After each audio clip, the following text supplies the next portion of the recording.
सत्ता की शुरुआत ईरान और इजराइल के बीच युद्ध के दूसरे राउंड वाले काउंटडाउन से करेंगे। पश्चिमी एशिया में महायुद्ध वाला काउंटडाउन फिर शुरू हो चुका है। ईरान इजराइल के बीच जंग किसी भी वक्त फिर शुरू हो सकती है। इसकी आशंका इसलिए ज्यादा बढ़ गई है क्योंकि अमेरिका ने अपने नागरिकों को जितनी जल्दी हो सके ईरान छोड़ने के लिए कहा है।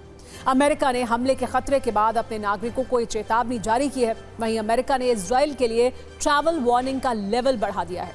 यानी ये साफ संकेत है कि युद्ध का दूसरा राउंड किसी भी वक्त शुरू हो सकता है।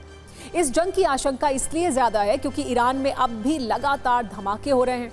ईरान के कई शहरों में ड्रोन दिखाई दिए हैं, जिसके बाद ईरान के डिफेंस सिस्टम को एक्टिव किया गया है। तेहरान के पूर्वी इलाकों में धमाके की खबरें हैं।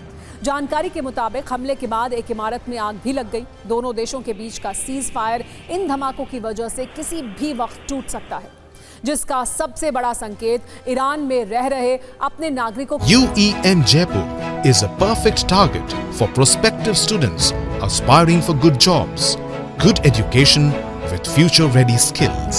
के लिए अमेरिका की एडवाइजरी को माना जा रहा है। लेकिन इस बीच ईरान में भी एक बड़ी हलचल हुई है, जिसमें महायुद्ध वाले संकेत मिल रहे हैं। ईरान ने अचानक अपने एयर स्पेस को बंद कर दिया। सभी इंटरनेशनल फ्लाइट पर पाबंदी लगा दी गई है।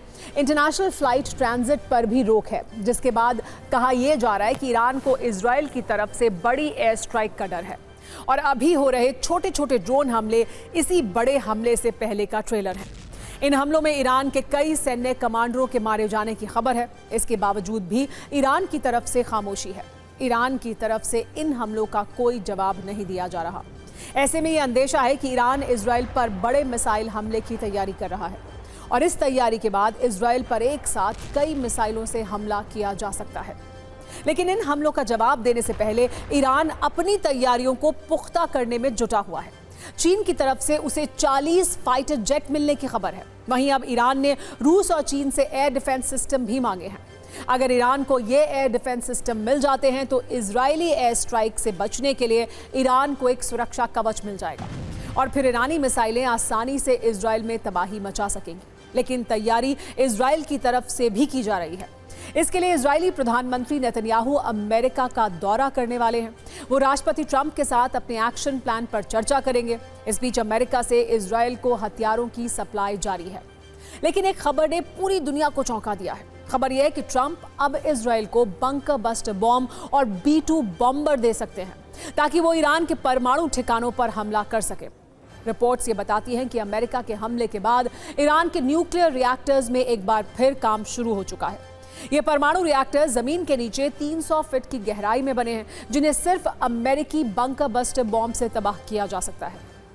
ट्रंप ने हमले का पहले आदेश देकर यह कोशिश की भी थी, लेकिन अब ट्रंप अपना ये बंकर बस्टर ब्रह्मास्त्र इजराइल को सौंप सकते हैं। इसको इस बात से जोड़कर देखा जा रहा है कि अमेरिका को भी ये लगने लगा है कि ईरान पर एक और बड़े हमले की जरूरत है। यानी परमाणु कार्यक्रम न रोकने की ईरान की जिद उसके लिए एक बार फिर भारी पड़ सकती है।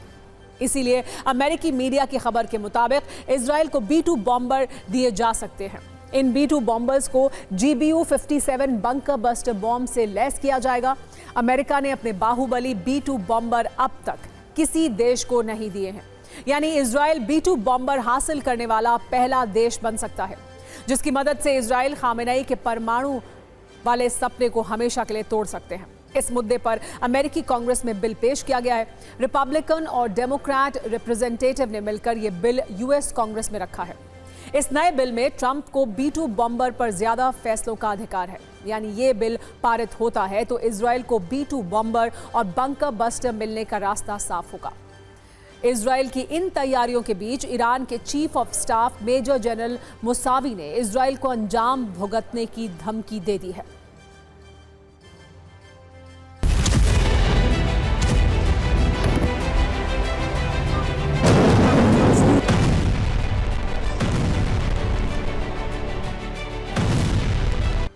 दरअसल अगर अमेरिका को ईरान पर B-2 बॉम्बर से हमला करना होता है तो इन बॉम्बर्स को लंबी दूरी तय करनी पड़ती है। ये भी एक वजह है कि अब इजराइल को ही B-2 बॉम्बर मिल सकते हैं। लेकिन इस बीच खबर यह भी है कि अमेरिका अब अपने B-2 बॉम्बर्स को रिटायर कर सकता है। पहली नजर में आपको ये लग सकता है कि आखिर अमेरिका अपने सबसे ताकतवर और आधुनिक बॉम्बर को क्यों रिटायर करने जा रहा है। दरअसल अमेरिका B2 का नया आधुनिक वर्जन B-21 रडार बना रहा है, जो तकनीक के मामले में B2 बॉम्बर के ज्यादा आधुनिक है। इसके साथ ही GBU-57 बंकर बस्टर बॉम्ब को भी अपग्रेड किया जा रहा है।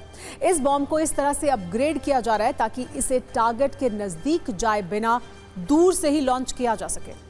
पिछले कुछ दिनों से अमेरिका के GBU-57 बंकर बस्टर बॉम्ब की काफी चर्चा हो रही है, लेकिन अब खबर यह है कि अमेरिकी एयरफोर्स ये चाहती है कि super heavy bunker buster bomb यानी GBU-57 को ही रिटायर कर दिया जाए।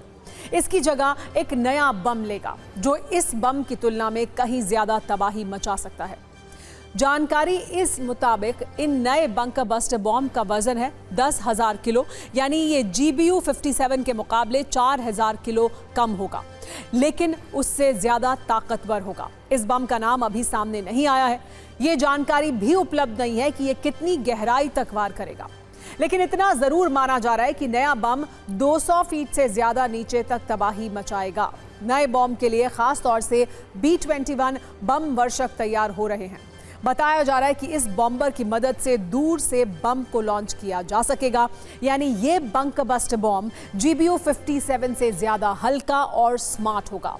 अमेरिका के B-2 बॉम्बर को दुनिया का सबसे ताकतवर और महंगा जेट माना जाता है, लेकिन आने वाले कुछ सालों में इसकी जगह भी B-21 रेडर ले लेगा। B-21 रेडर छठी पीढ़ी का आधुनिक बॉम्बर होगा। इसे लंबी दूरी से सटीक हमलों के लिए डिजाइन किया गया है।